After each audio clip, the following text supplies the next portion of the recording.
More often than not, people tend to relate the term computer science with well-known computer programmers like Bill Gates, co-founder of Microsoft, Mark Zuckerberg, creator of Facebook, and Larry Page, co-founder of Google.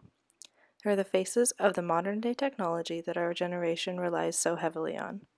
Notice, if you will, that these famous computer science representatives are male. Realistically, this factor shouldn't matter. But the fact that the most prominent faces in today's technological culture are of the male gender only reinforces the social construction that states that men are more skilled in the technology field than women.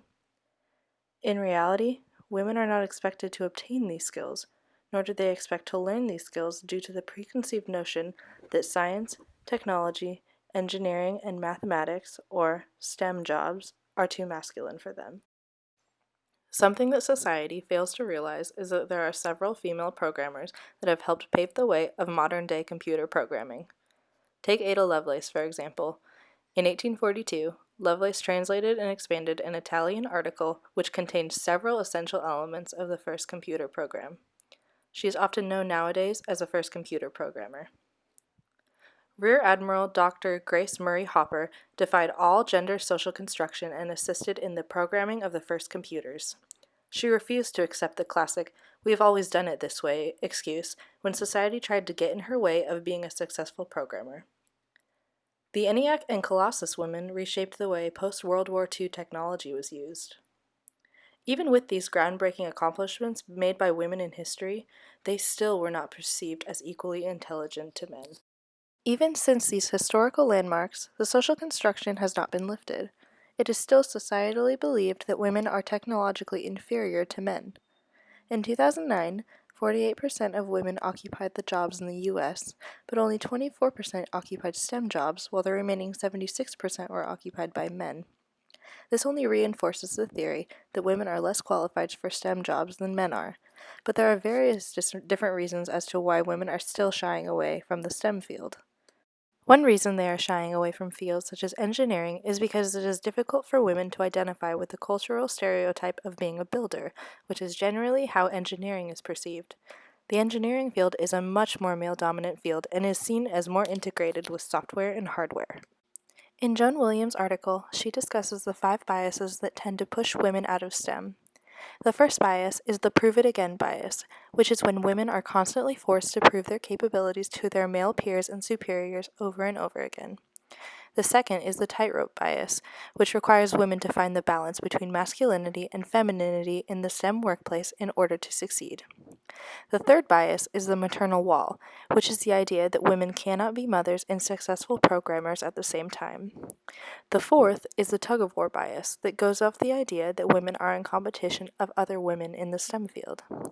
The final bias is the isolation bias, aimed mostly at minority women that cannot socially engage with their colleagues. I have experienced the prove-it-again barrier to some extent.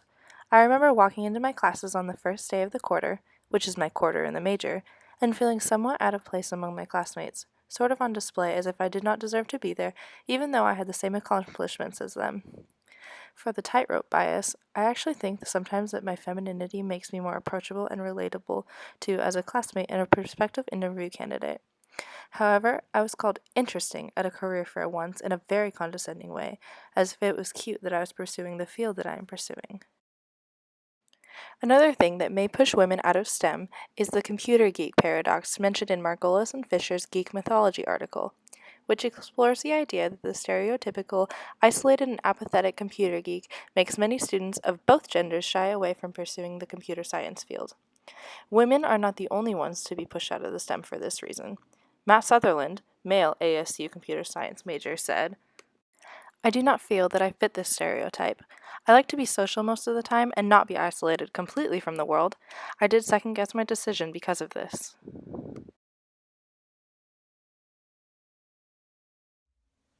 It matters to me because we live in a world where technology is constantly advancing, and I will not settle with being someone's sidekick in the professional world simply because I wasn't offered the same amount of training that he was.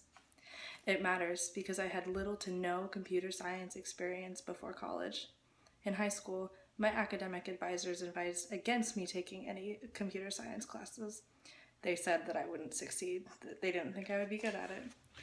It matters because when I got 100% on my trigonometry test, the male student next to me looked at me and said, "You don't look like you'd be good at math." That's why it matters.